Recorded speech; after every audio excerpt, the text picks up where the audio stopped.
No region is immune to the turmoil that is happening.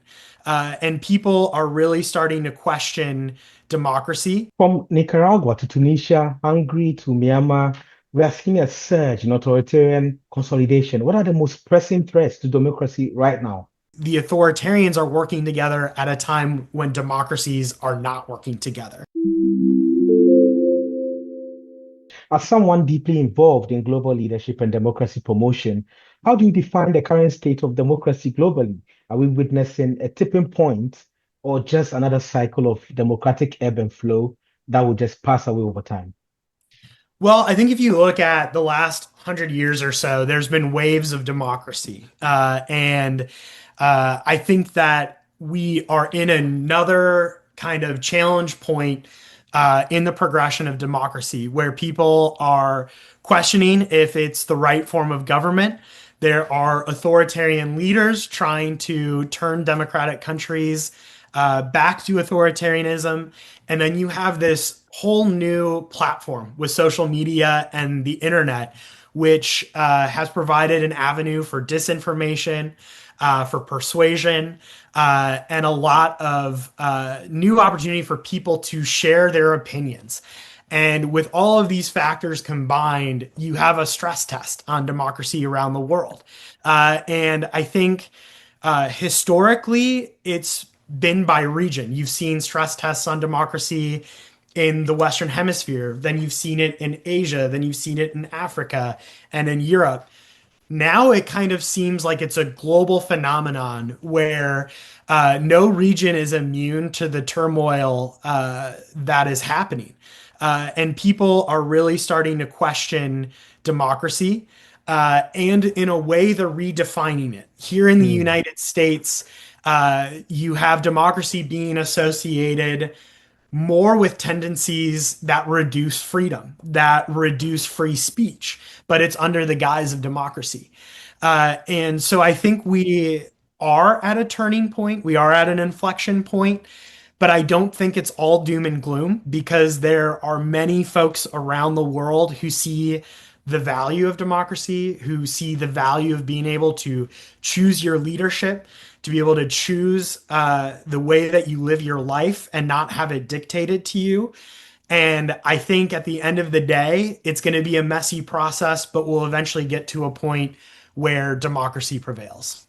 From Nicaragua to Tunisia, Hungary to Myanmar, we are seeing a surge in authoritarian consolidation. What are the most pressing threats to democracy right now?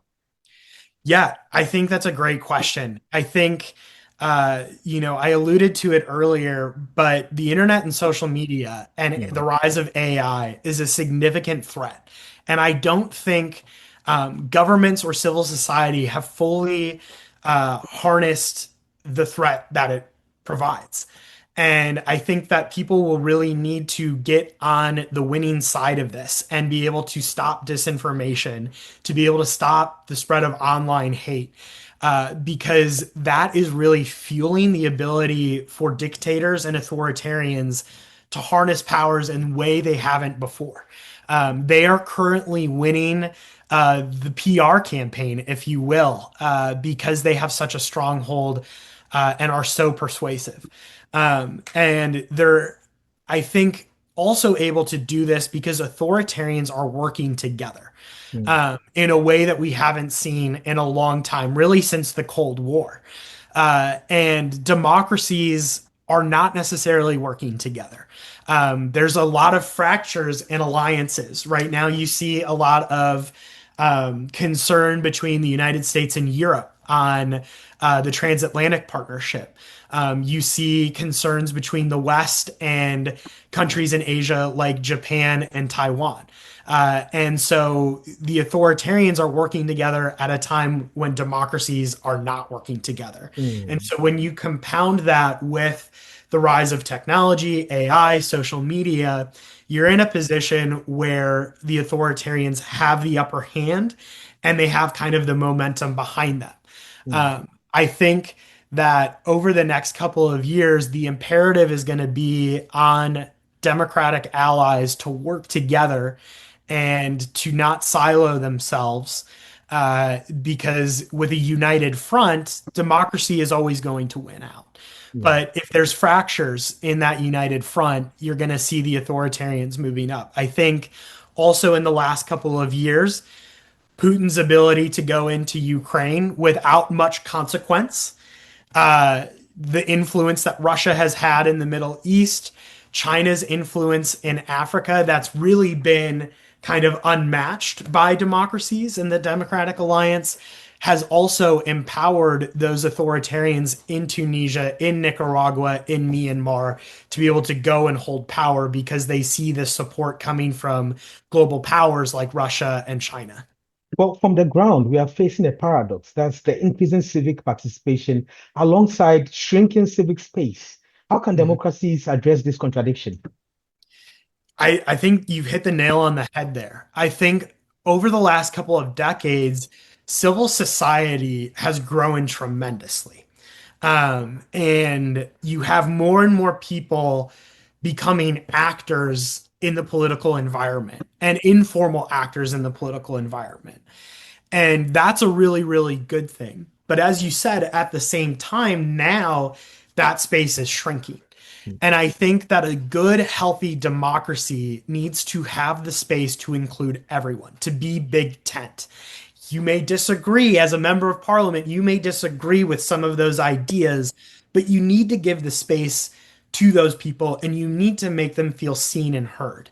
At the end of the day, a democracy needs to be a feedback loop where they're taking in all of the ideas that citizens are providing, all of the ideas that civil society has to offer, and including them in the policymaking process. And I think that that's probably the biggest weak point in a democracy can be its inability to provide that feedback loop.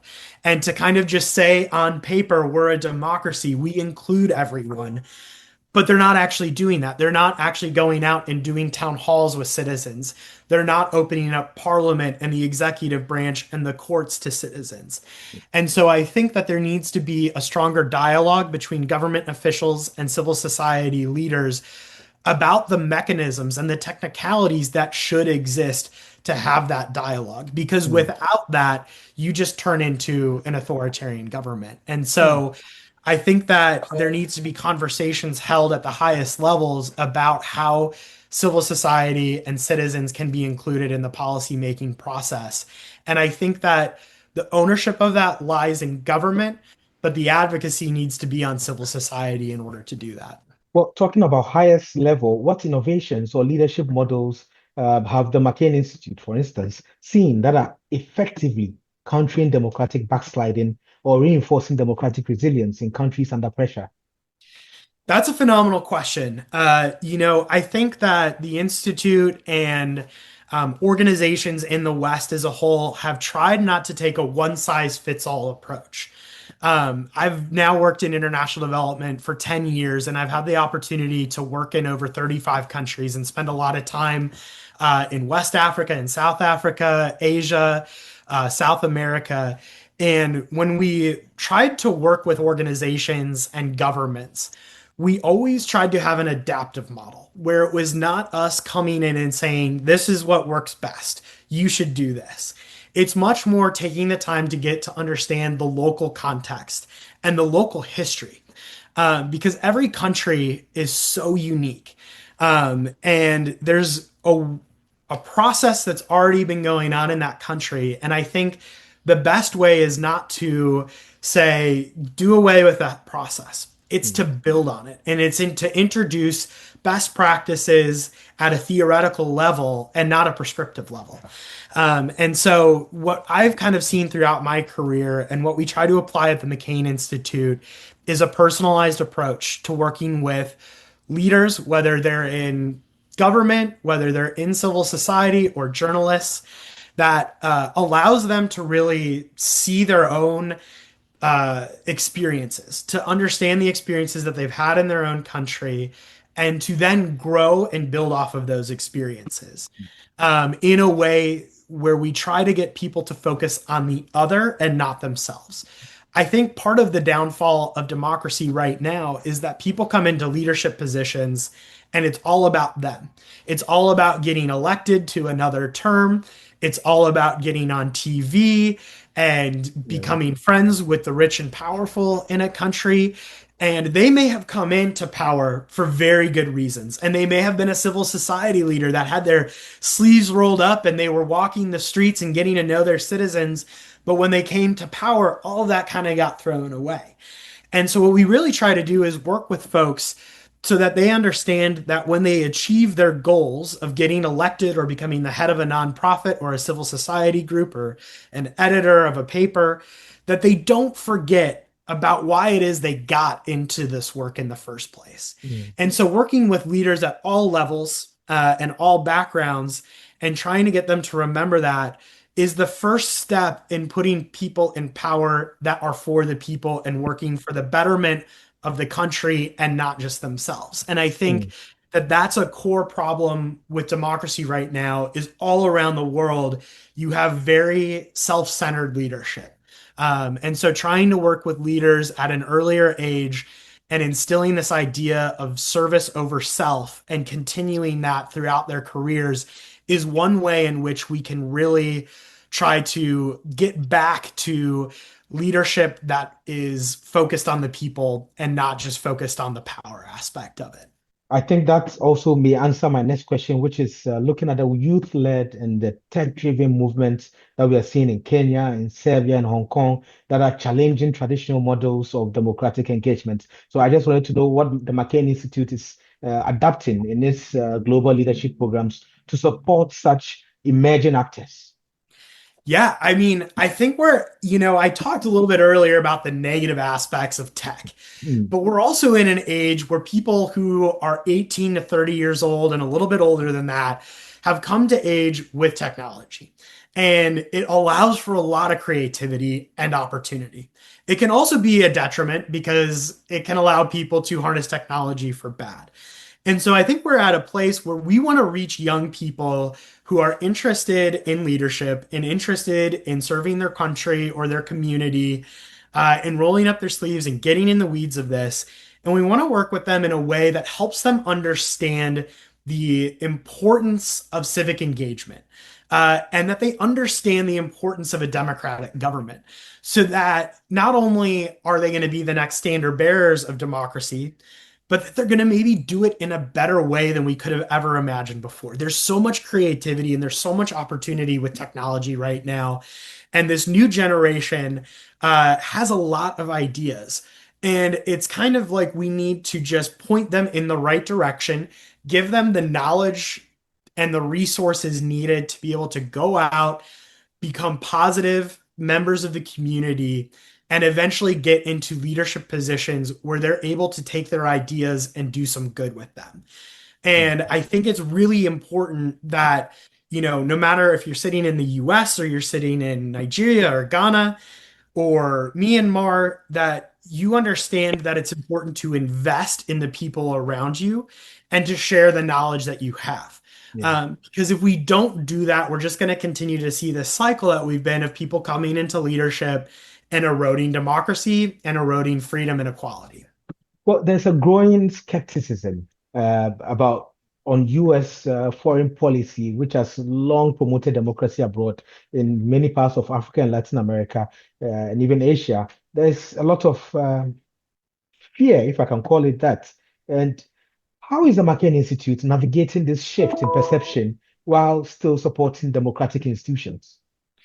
Well, I tell you, it's definitely a new time. And it's a time that I don't know that anybody was fully prepared for. I think the last 6 months or so have been tumultuous and difficult for the global community. I was in Kenya with you actually, right when the decisions came out related to foreign aid coming from the US.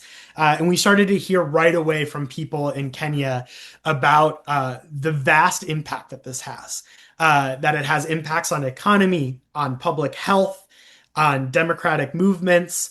And it really makes people feel unsafe. It makes people feel alone and left out.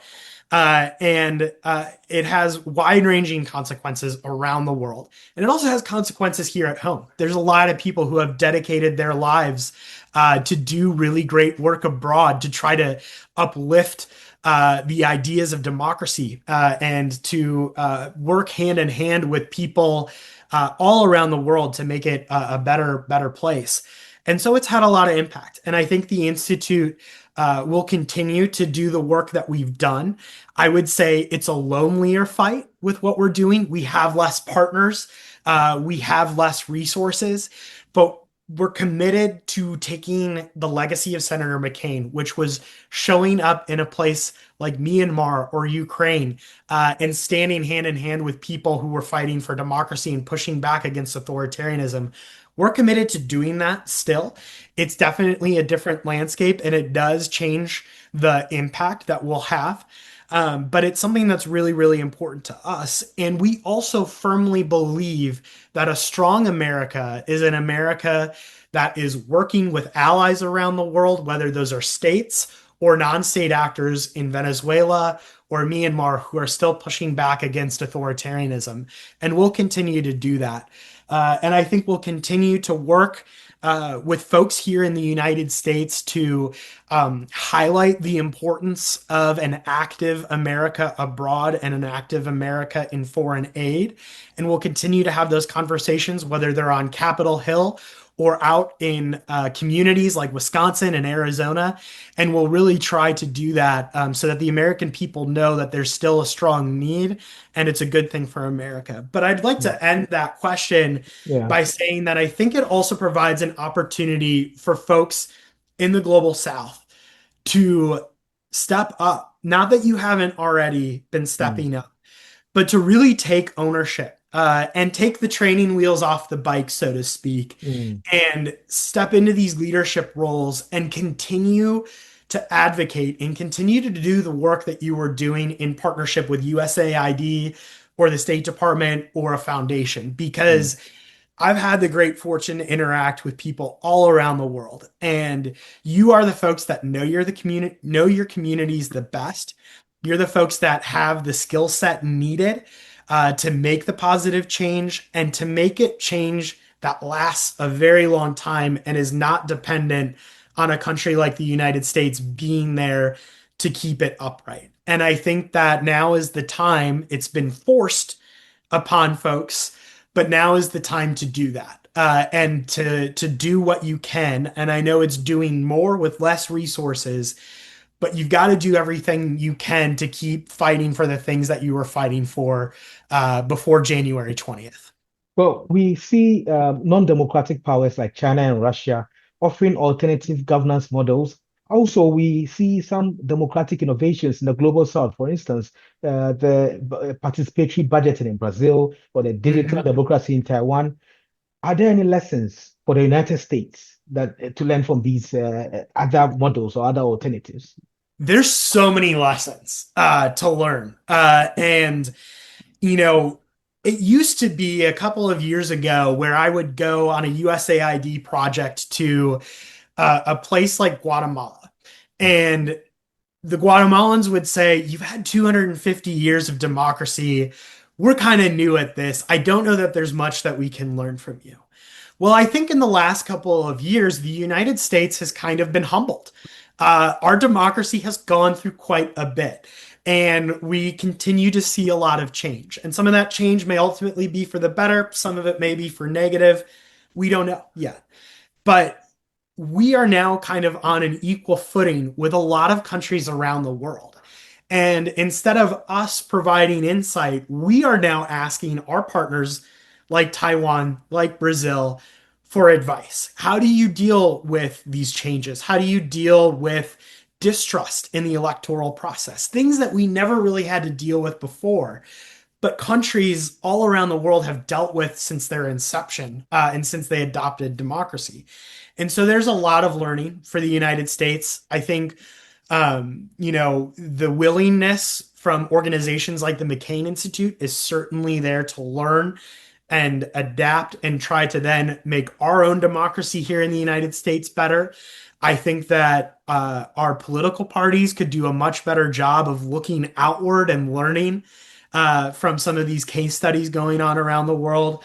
But I think it's really a moment in time where we're all kind of on equal footing now, where there's not really a democracy that's come out of this unscathed. You look at the United Kingdom. mm, They've gone through prime ministers seemingly every other month for the last couple of years. And you look at France and Canada, which have had really important elections in the last year. And so we're all kind of on this equal playing field, whether you're somebody in the Gambia or you're somebody in the United States, you're going through it together. mm, And I think that as folks who are working in civil society, who are working in international affairs, we've always known that it's important to learn from other people. And I think now it's time to take that understanding and put it into practice where we're all learning from each other and leaning on each other. yeah. What kind of leadership does the world need the most right now? That's a fantastic question. We need empathetic and decisive leadership. And I break that down into those two things. And the empathy piece is super important. The world's gone through a lot in the last couple of years, and I think citizens really feel left out. And they feel that the rich and powerful are making decisions for you. They're afraid. The economy is constantly going up and down. You had a global pandemic which froze the world for 2 years and continues to still have effects. And you have kind of social media replacing the coffee house where you're not having conversations in person, you're turning online. And people feel really alone and they feel very afraid. And they feel like the world is changing every 5 minutes. Mm, And so you need empathetic leadership, people who are truly listening to the concerns of their citizens. And you need people who are going to make decisions in a way that is reflective of what they're hearing. mm, And you need decisive leadership. And I'm not talking about the luxury that dictators have of just waking up and making a decision, and that's the rule of the land.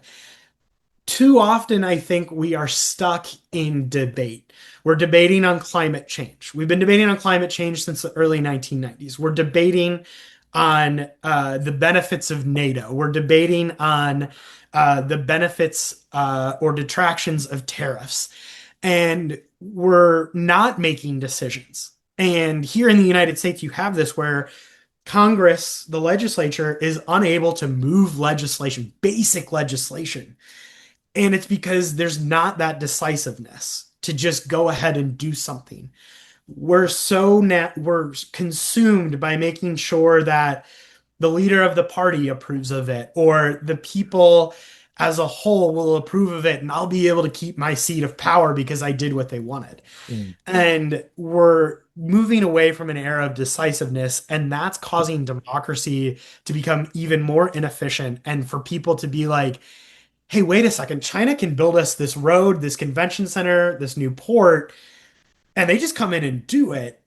And it takes us 5 years to debate on if we're going to build a new school in this district. mm, And so you need decisive leadership, principled decisive leadership, but you need that paired with empathy. And I think that will really put people's minds at ease because they'll feel heard, but then they'll also see that their roads are getting built, their schools are getting built, and poverty levels are decreasing, and the wage is going up, and mm, the economy stabilizes. And so I think those are the two things that we need. mm. Final question. What gives you hope about the future of democracy globally, and what role should the younger generation, particularly from the global south and the other parts of the world, play? Well, I have the good fortune of getting to work with people all around the world who are doing incredible things. Things that would turn most people back the moment they thought of trying to do them because of the challenges that persist. And those are the people that give me hope. The people who are sitting in a war zone in Ukraine or in Sudan and who are just doing incredible things with so little. The fact that there are people like that out there gives me hope that there are more and more people who want to fight for good and not just take the easy way and just kind of live life and let what happens happens.